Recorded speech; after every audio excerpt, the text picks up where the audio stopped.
Hola, soy Raúl Jeremías Soriano Gómez y te invito a escuchar esta explicación.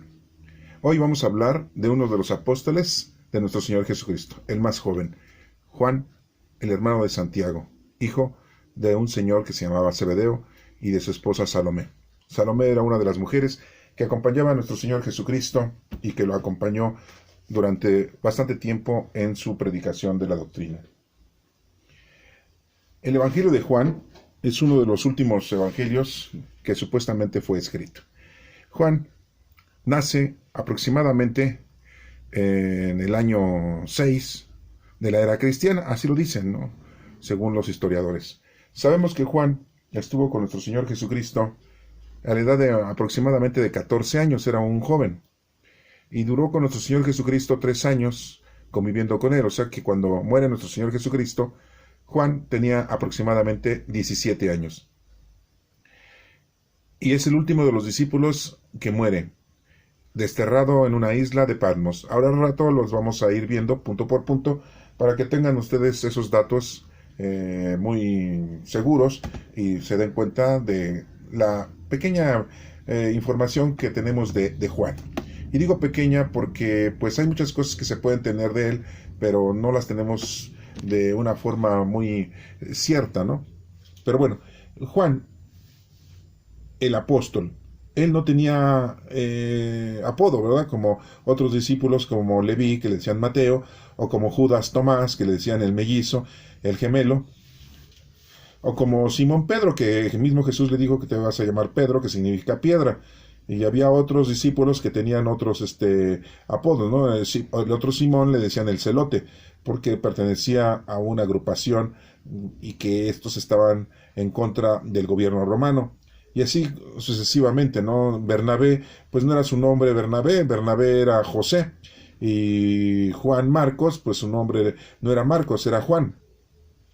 Y así consecutivamente, pues nos estamos dando cuenta de que hay una situación de poder diferenciar a cada personaje en aquel tiempo según su trabajo, según su profesión, según dónde vivía, dónde había nacido, diferentes formas de poderlos definir, para poderlos distinguir de unos de otros, porque había mucha gente que pues, tenía los mismos nombres y los podían confundir, ¿verdad?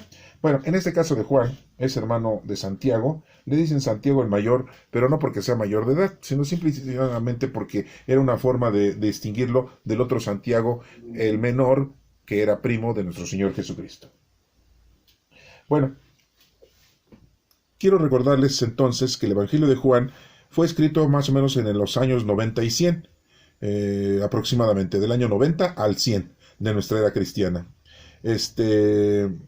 Supuestamente, pues, Juan predica en Éfeso, pero no solamente ahí, también en Jerusalén estuvo un tiempo predicando con Pedro, y por ahí por Samaria, y supuestamente dicen que el Evangelio de Juan fue escrito específicamente para los cristianos, la gente cristiana, no era para los judíos, no era para los de Grecia, no era para los romanos, no, no, no, no, no, era principalmente para los cristianos. Bueno, este evangelio es muy distinto a los otros tres evangelios que tenemos porque tiene una pequeña diferencia, que hay cosas que él menciona que no mencionan los otros evangelios. Recordemos que los otros evangelios fueron escritos antes. Por ejemplo, el primero que se dice que se escribió es el de Marcos, el de Juan Marcos. Después dicen que se escribió el de Mateo y después el de Lucas. Y ya por último el de Juan. Bueno, también tenemos 3 cartas de Juan en la Sagrada Escritura, en el Nuevo Testamento, y y tenemos también el libro del Apocalipsis. Dicen que lo escribió Juan, aunque la historia o los historiadores, los investigadores, nos mencionan que muy probablemente el Apocalipsis, el libro de la revelación, porque ese se llama, no es un libro apocalíptico, le dicen el libro de la revelación, ese es su verdadero nombre. Ya nosotros en la actualidad decimos Apocalipsis, como es algo así futuresco, como si fuese alguna profecía. Se le llamaba el libro de la revelación porque revelaba varias cosas. en ese entonces a las iglesias que existían en aquel entonces, a la gente de aquel entonces y a su formato de cómo veía la gente en ese entonces. Entonces, queremos entender que el libro del Apocalipsis se dice que lo escribió Juan, pero muchos dicen que fue la comunidad juánica. ¿Quién era la comunidad juánica? Pues eran los seguidores de Juan, que lo conocieron, convivieron con él y que aprendieron mucho de su doctrina. Y si ustedes hacen un estudio minucioso, una lectura minuciosa del Evangelio de Juan, de sus 3 cartas y del Apocalipsis, se van a dar cuenta de que el Apocalipsis está escrito de una manera distinta.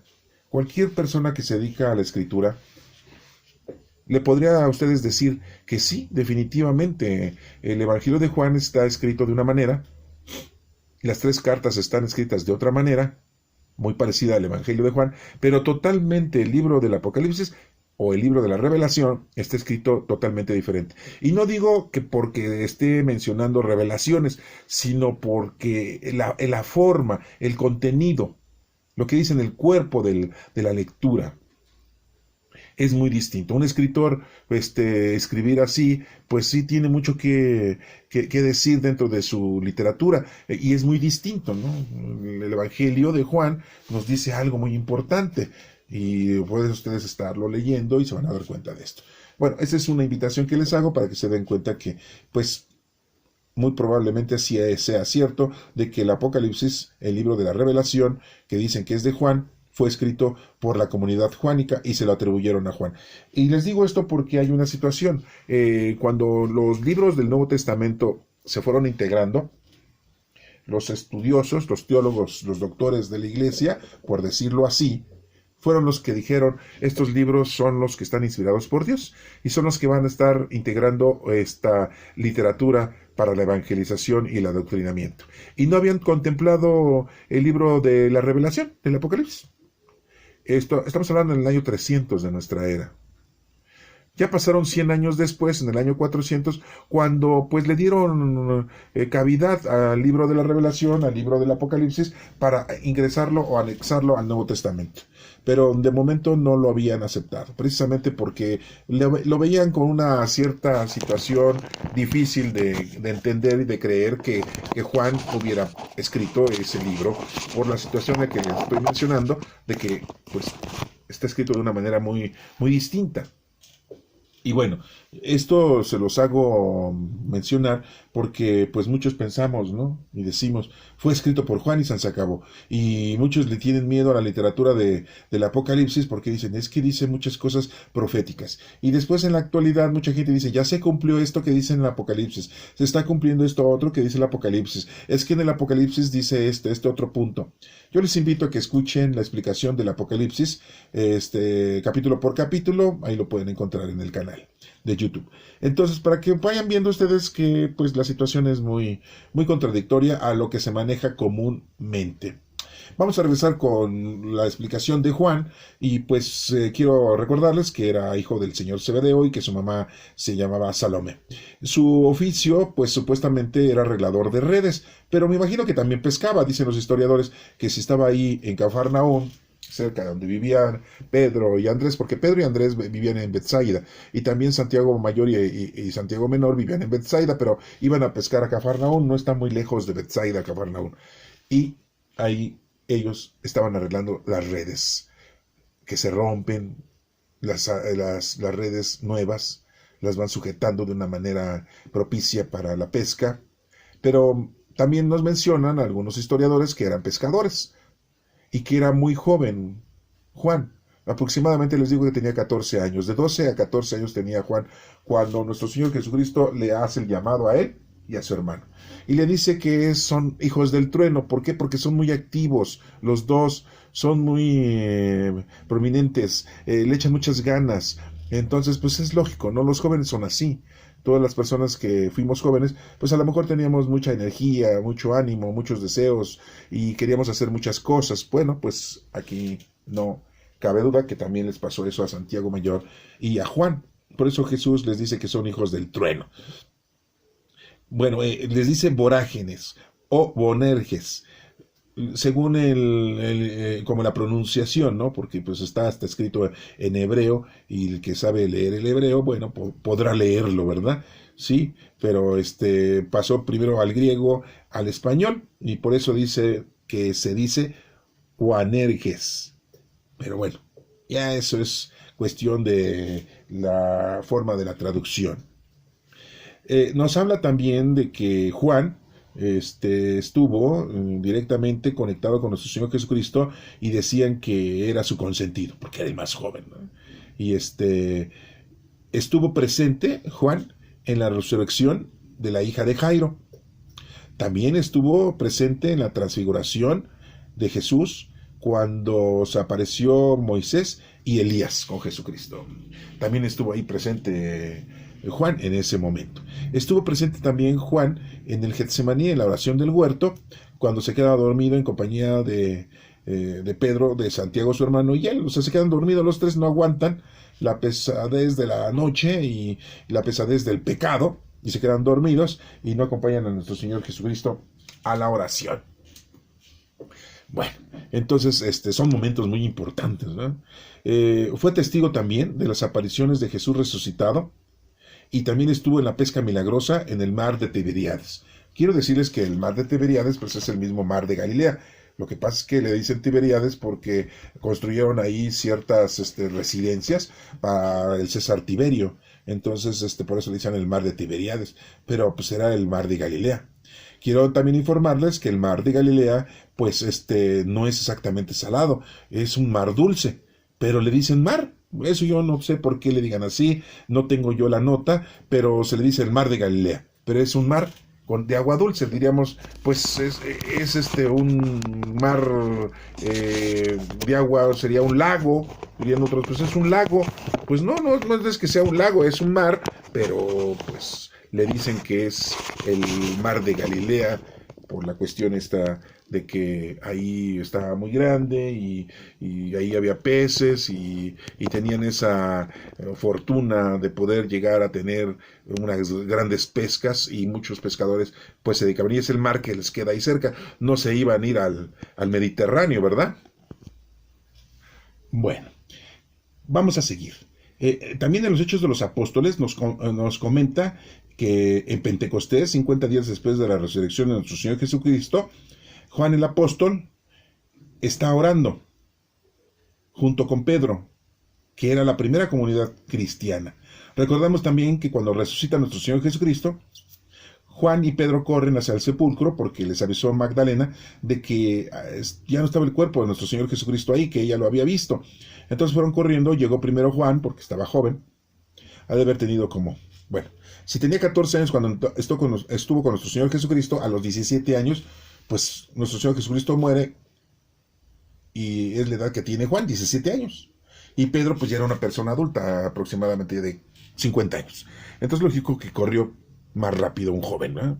Pero llega al sepulcro y no entra, espera que Pedro entre, ¿sí? Y no porque Pedro le haya dicho, oye, no vayas a entrar, tú vas a llegar primero, no entres. No fue ese el suceso. Pero vemos que en ese momento también se encuentra Juan, en esa visión, en esa observación de que Jesucristo no estaba ya en el sepulcro, ya había resucitado.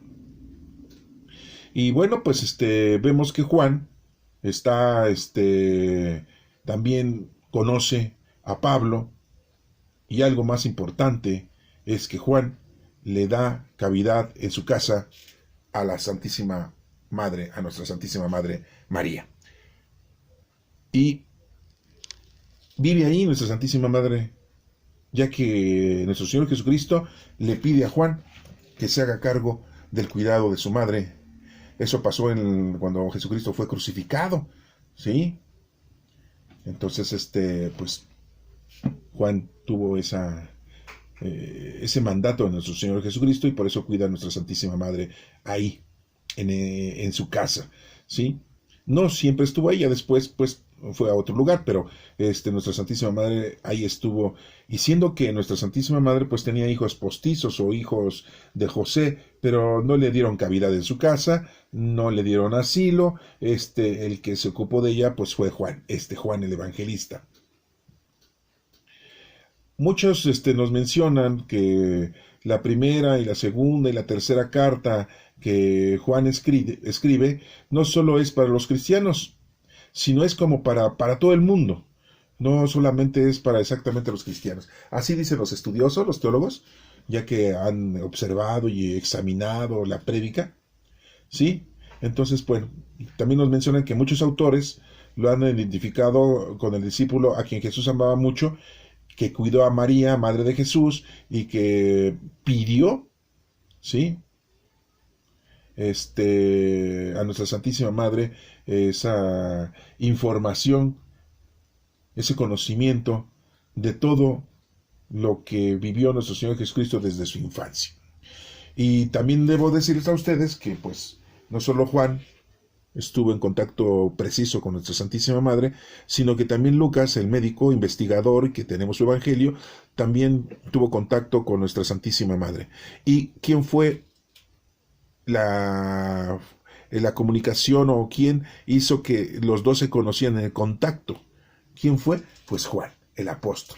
Fue que tuvo la dicha de ser el que hizo el contacto de Lucas con nuestra Santísima Madre, y por eso Lucas en su evangelio pues nos menciona desde la infancia de nuestro Señor Jesucristo, porque fue informado por boca de nuestra Santísima Madre.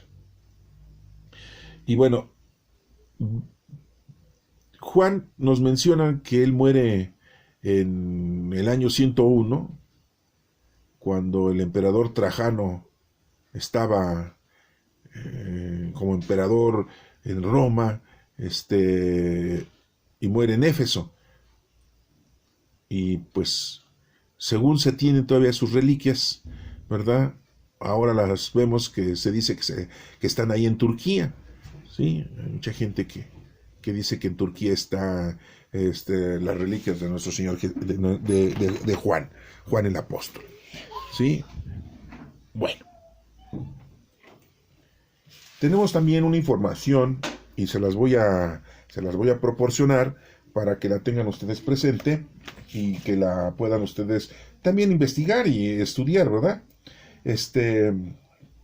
La diferencia que puede notarse a primera vista de los evangelios, que se narran muchos hechos y palabras del Señor y que no se encuentran en los otros evangelios, pues como Marcos, que empieza con el ministerio de Juan el Bautista y el ministerio público de Jesús, aunque refiere a algunos episodios en Galilea, da más atención al ministerio del Señor en Judea.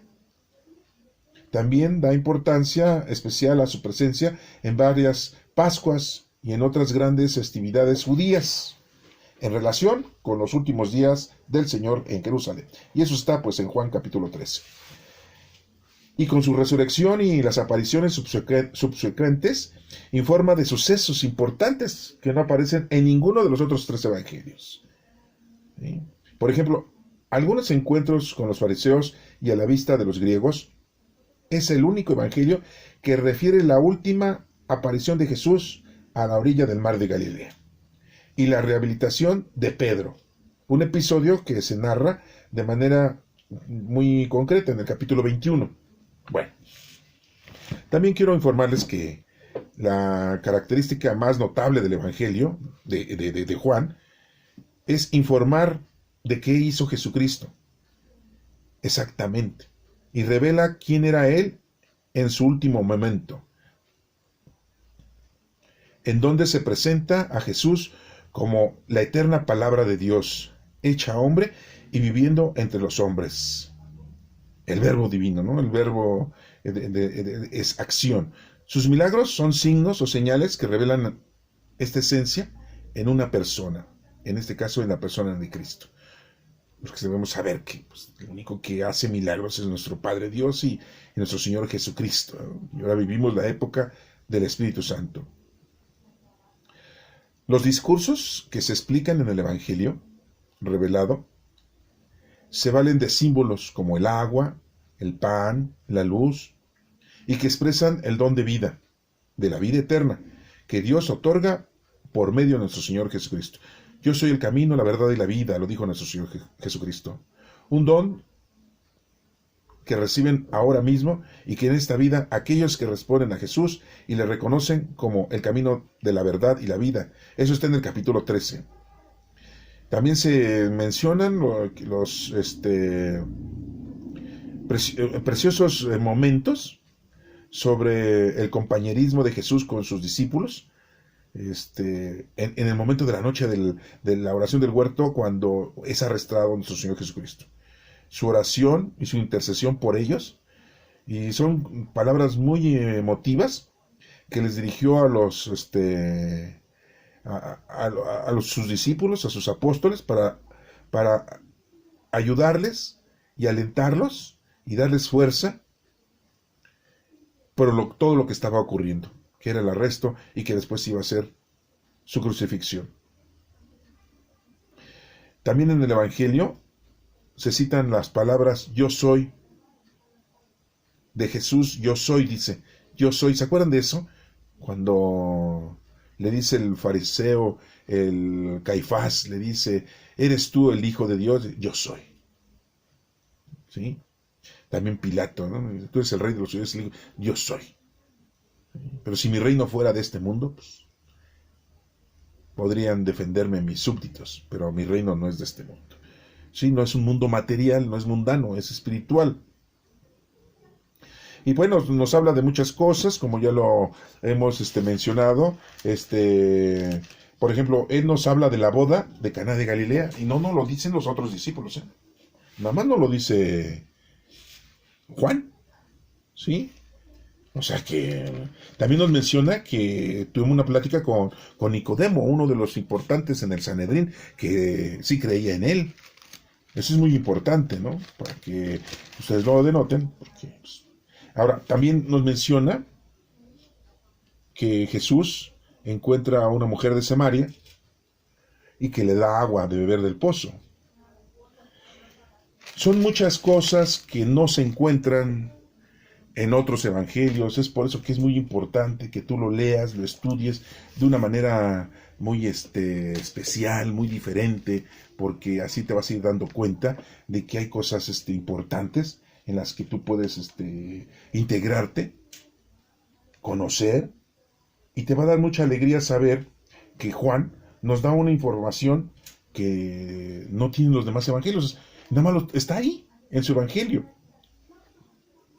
Nos habla de cuando sana a un paralítico en Betsaida, cuando sana a un hijo en oficial de un rey.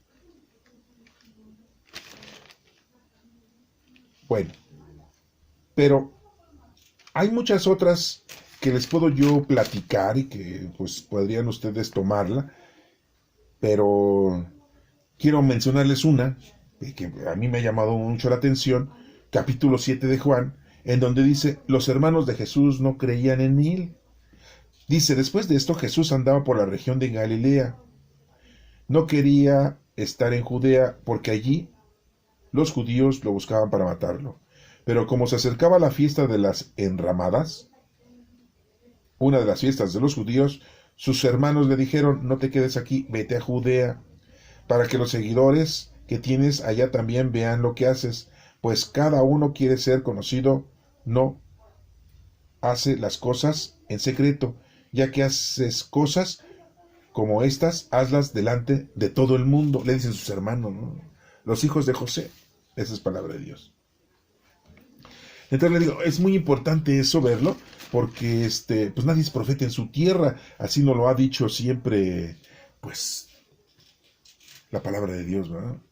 Tenemos en el capítulo 8, algo importante, dice la mujer adúltera, que eso no se menciona en los otros evangelios. Estoy hablando de la mujer adúltera, no estoy hablando de la mujer que visitó y que le lavó los pies a nuestro Señor Jesucristo con sus lágrimas en la casa de Simón el fariseo. No estoy hablando de esa mujer. Tampoco estoy hablando de la adúltera que fue también a hacer lo mismo a lavarle los pies a nuestro Señor Jesucristo con sus lágrimas, secárselos con su cabello y derramarle un perfume en la casa de Simón el leproso. Tampoco estoy hablando de eso. Este es otro. Capítulo 8 de Juan. Ahí lo pueden ustedes leer, ¿sí? Bueno, entonces son pasajes bíblicos o pasajes muy importantes, ¿sí? Para que ustedes se den cuenta que no se mencionan en otros evangelios. Bueno, tenemos otro. ¿Cuál? La muerte de Lázaro.